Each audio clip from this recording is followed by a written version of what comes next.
Now, sometimes we're not going to be able to solve a quadratic equation by factoring, so that brings us to completing the square. But before we do completing the square, we're going to solve by finding square roots. So in our first problem, number 1a, we have what are the solutions of 4x squared plus 10 equals 46. So what we want to do here is we notice that we've got no bx term, so we're going to go ahead and just solve by solving for x. So our first step then is to go ahead and move that 10 over.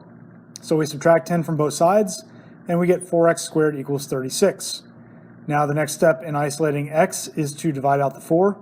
So we're left now with x squared equals 9. Take the square root to remove the square, and you get x is equal to plus or minus 3. Remember that anytime that we take a square root in an equation, we're going to end up with two answers unless we're taking the square root of 0. Let's go ahead and try the same thing in 1b. So this time we've got 3x squared minus 5 equals 25. So again, start by taking that negative 5 and adding 5 to both sides. That's going to give us 3x squared equals 30. Divide out the 3, and that is going to leave us with x squared equals 10. Take the square root of both sides to get rid of that square, and you're left with x equals plus or minus the square root of 10. Now, since the radicand 10 doesn't have a perfect square, or is not a perfect square, or does not have a perfect square factor, we're going to leave it just as it is.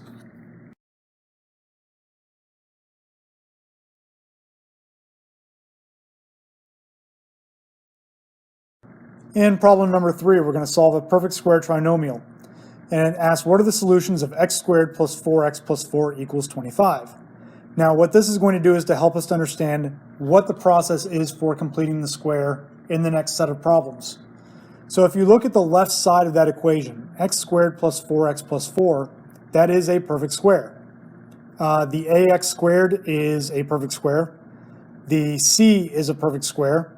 And if we take the square root of ac and multiply it by 2, we get the b term. So 4 times 1 is 4, square root of that is 2, times 2 is 4, and that is our b term. So we know that we've got a perfect square trinomial based on the conditions that we have already looked at.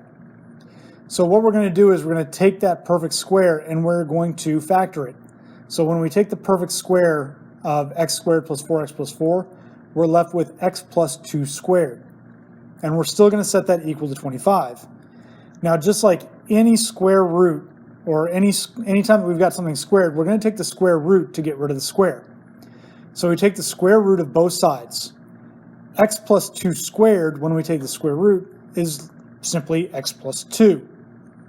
Then on the right side, we take the square root of 25. Remember that we're going to get two answers, plus or minus 5. This means that we're going to end up with two solutions for x. So subtract the 2 over, and we get x equals negative 2 plus or minus 5. So we can split that now into two separate equations, which is x equals negative 2 plus 5 and x equals negative 2 minus 5. So the first one is x equals 3, and the second one is x equals negative 7.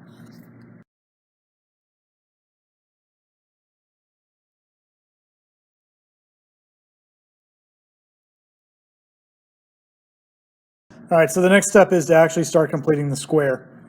Now, before we can complete the square, we've got to know a formula that's going to allow us to get there.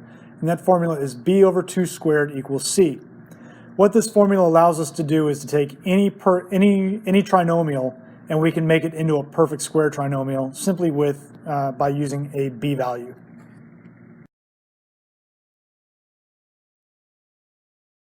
So here we go. In problem number 4, we are going to complete the square. So we're asked what value completes the square for x squared minus 10x.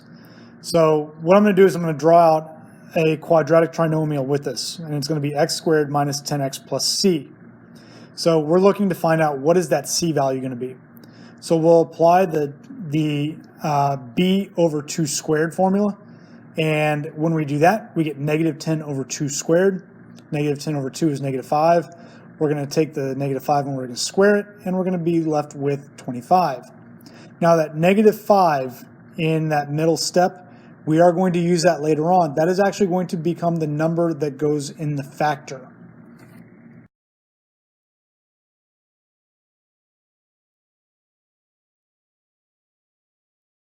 And here in problem number 5, we'll actually do the entire process. So we're asked, what are the solutions of the equation 3x squared minus 12x plus 6 equals 0?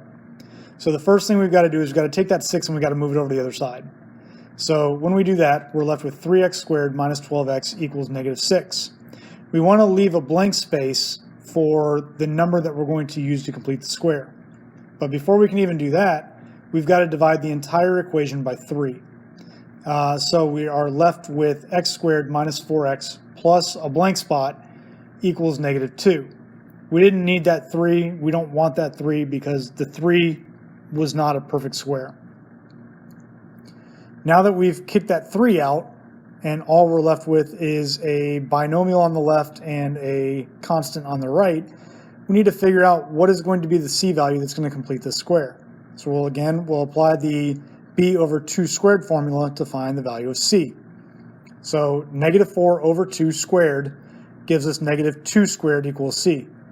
Remember that negative 2 because that's going to be the factor we're going to use later on.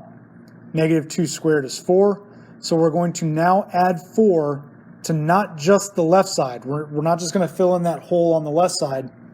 Remember that whatever we do to one side of an equation, we also have to do to the other side of the equation.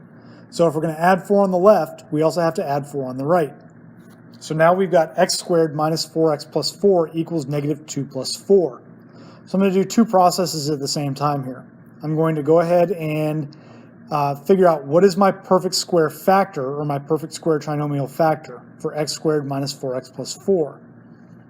Since we've got a negative in front of b, we know that our sign inside of the factor is going to be negative.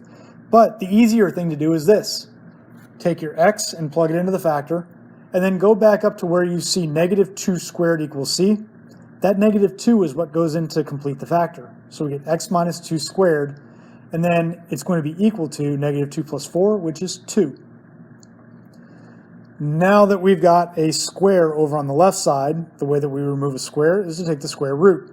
So if we take the square root of the left side, we're also going to take the square root of the right side.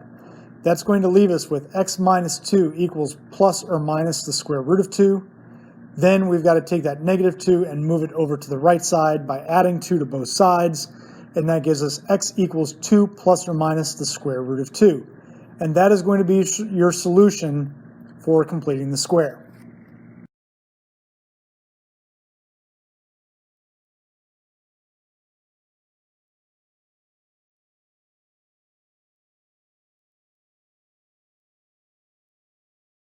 Now, before we complete problem 6, we're going to go back and take a look at the general form of the quadratic equation.